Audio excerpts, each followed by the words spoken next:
तर कसे आहात मित्रांनो? तुम्ही म्हणत असताना आज गडी इतका खुश काय? कारण का आपण चाललो होतो मामाच्या गावाला आणि मामाचं गाव म्हणलं तर मित्रांनो कोणी खुश होते.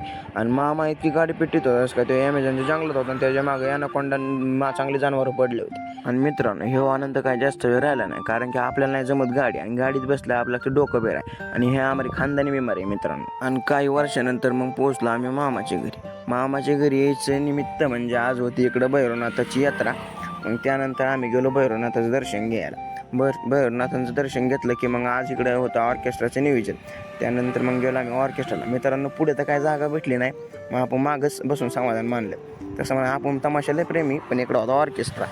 मग त्यानंतर तिथं आम्हाला दिसलं पोरगं ते फार टाईट सिक्युरिटीमध्ये आलं होतं. पंचन बाजून बापाने जर बघितलं असतं लाकडं खाल्लं असतं, त्यामुळेच पंचबंद आलं तर काय नाही. आणि मित्रांनो ह्याला तर काय अजून 2 पाय वाजता येत नसेल, 2 पाय वाजता गेला असं की मम्मी आज चड्डीतच झाली. आणि मित्रांनो ऑर्केस्ट्रा म्हणलं की मग तर काय धिंगाणा होतोच.